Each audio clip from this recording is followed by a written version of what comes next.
জিওপলিটিক্সে আপনাকে স্বাগত।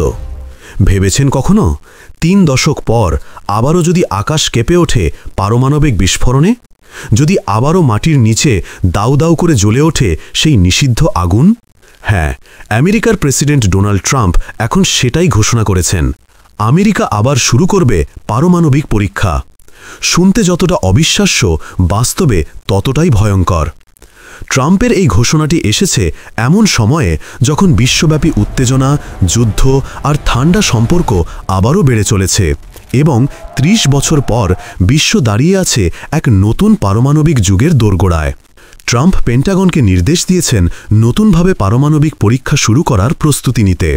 আর তার টুইটে তিনি বলেছেন, রাশিয়া আর চীন ক্রমাগত পারমাণবিক পরীক্ষা চালাচ্ছে, তাই আমেরিকারও তাল মিলিয়ে চলতে হবে। কিন্তু এখানেই আসল প্রশ্ন, রাশিয়া আর চীন কি সত্যি পারমাণবিক পরীক্ষা চালাচ্ছে? চলুন তথ্য দিয়ে দেখি। রাশিয়ার শেষ পারমাণবিক পরীক্ষা হয়েছিল ১৯৯২ সালে, চীনের শেষ পরীক্ষা হয়েছিল ১৯৯৬ সালে, ভারত ও পাকিস্তান শেষবার পরীক্ষা করেছিল ১৯৯৮ সালে পোখরান আর চাগাই টেস্টে, এবং আমেরিকা নিজের শেষ পরীক্ষা করেছিল ১৯৯২ সালে। তাহলে প্রশ্ন আসে, ট্রাম্প যে বলছেন অন্য দেশগুলো পরীক্ষা চালাচ্ছে, সেটা পুরোপুরি মিথ্যা। এত বড় একটি বক্তব্য যা পুরো দুনিয়ার সিকিউরিটি ব্যালেন্স নাড়িয়ে দিতে পারে, কিন্তু তার পেছনে কোনো বাস্তব তথ্যই নেই। এটাই ডোনাল্ড ট্রাম্পের পুরনো স্টাইল। একটা বড় ভয়ঙ্কর দাবি ছুড়ে দেন, তারপর সেটাকে ঘিরেই তৈরি হয় বিভ্রান্তি, বিতর্ক আর হেডলাইন। ঠিক যেমন কয়েকদিন আগে তিনি বলেছিলেন ২০২৪ সালে ৩০০ মিলিয়ন আমেরিকান মাদকাসক্তিতে মারা গেছে, কিন্তু বাস্তবে যুক্তরাষ্ট্রের জনসংখ্যা ৩৩০ মিলিয়ন, অর্থাৎ প্রায় পুরো দেশটাই যদি মারা যায় তবুও সংখ্যাটা ঠিক হবে না।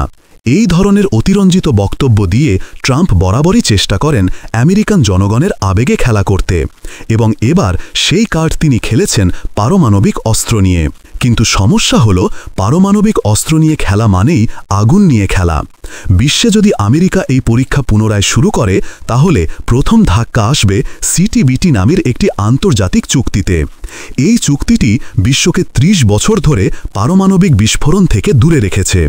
যদি আমেরিকা চুক্তি থেকে সরে যায়, তাহলে রাশিয়া, চীন, ভারত, পাকিস্তান, এমনকি ইরানও আবার পরীক্ষার পথে নামতে পারে, এবং তখন পৃথিবী আবার ঢুকে পড়বে নিউক্লিয়ার রেসে, যেখানে প্রত্যেকটি দেশ চাইবে আমাদের অস্ত্র সবচেয়ে শক্তিশালী হোক। এদিকে রাশিয়া সম্প্রতি একটি পারমাণবিক শক্তিচালিত ক্ষেপণাস্ত্র পরীক্ষা করেছে, নাম বুরেভেসনিক। এর পাল্লা সীমাহীন, ১৪,০০০ কিলোমিটারেরও বেশি। পুতিন দাবি করেছেন এই ক্ষেপণাস্ত্রকে বিশ্বের কোনো প্রতিরক্ষা ব্যবস্থা আটকাতে পারবে না। তবে মনে রাখতে হবে, এই ক্ষেপণাস্ত্র পারমাণবিক শক্তি দ্বারা চালিত, কিন্তু এতে পারমাণবিক ওয়ারহেড নেই, অর্থাৎ এটি পারমাণবিক বিস্ফোরণ ঘটায় না, বরং নিউক্লিয়ার এনার্জি দিয়ে চলে। তবুও ট্রাম্প এটাকেই ব্যবহার করছেন প্রমাণ হিসেবে, যাতে তিনি বলতে পারেন রাশিয়া পারমাণবিক পরীক্ষা চালাচ্ছে, তাই আমেরিকারও পারমাণবিক পরীক্ষা করা উচিত। এখন প্রশ্ন হলো, এই অবস্থায় ভারত কি করবে? ভারতের হাতে আনুমানিক ১৮০টি পারমাণবিক অস্ত্র আছে, যা চীন আর রাশিয়ার তুলনায় অনেক কম। ভারত ১৯৯৮ সালের পর থেকে কোনো পারমাণবিক পরীক্ষা চালায়নি।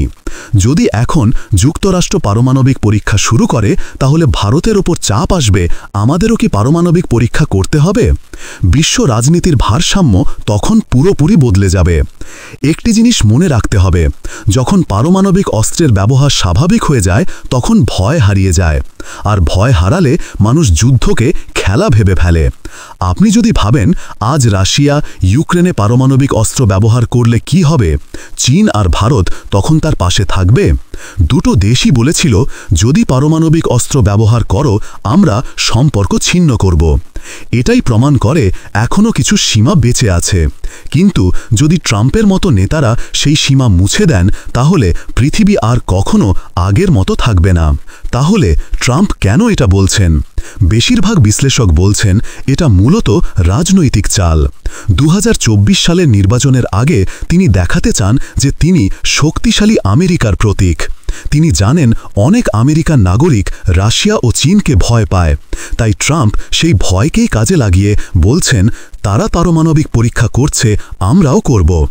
বাস্তবে তিনি জানেন এটি আইনি ও আন্তর্জাতিকভাবে প্রায় অসম্ভব, কিন্তু রাজনৈতিকভাবে এটা ভোট টানার এক দারুণ কৌশল। তবুও যদি কখনো এই পরীক্ষা সত্যিই শুরু হয়, তাহলে এর প্রভাব হবে ভয়ঙ্কর। সিটিবিটি চুক্তি ভেঙে পড়বে, পারমাণবিক অস্ত্রের প্রতিযোগিতা শুরু হবে। ইরান, উত্তর কোরিয়া, এমনকি কিছু ইউরোপীয় দেশও নতুন পরীক্ষা শুরু করতে পারে, এবং পৃথিবী আবার ঠান্ডা যুদ্ধের সেই অন্ধকার যুগে ফিরে যাবে। একটা ভুল সিদ্ধান্তে পুরো মানব সভ্যতা ধ্বংসের মুখে পড়তে পারে। তাই আজ প্রশ্নটা খুব সহজ কিন্তু গভীর। একজন নেতার টুইট কি পৃথিবীর ভবিষ্যৎ নির্ধারণ করবে? আমরা সবাই চাই পারমাণবিক অস্ত্র শুধু জাদুঘরে থাকুক, মাঠে নয়। যখন ৩০ বছর ধরে এই পৃথিবী পারমাণবিক বিস্ফোরণ থেকে মুক্ত ছিল, তখনই পৃথিবী ছিল সবচেয়ে নিরাপদ। আজ যদি ট্রাম্প আবার সেই আগুন জ্বালানোর চেষ্টা করেন, তাহলে সেটা শুধু আমেরিকার নয়, পুরো মানবজাতির বিপদ। আপনার মতে কি হওয়া উচিত? আমেরিকা কি আবার পারমাণবিক পরীক্ষা শুরু করবে, নাকি বিশ্ব একসাথে দাঁড়িয়ে বলবে না, আর নয়? যদি তথ্যগুলো ভালো লেগে থাকে, তাহলে ভিডিওটি লাইক এবং শেয়ার করুন, এবং ট্রাম্পের এই ঘোষণা কি বিশ্বকে আবার বিপদের মুখে ফেলবে? কমেন্টে জানাবেন আপনার মতামত।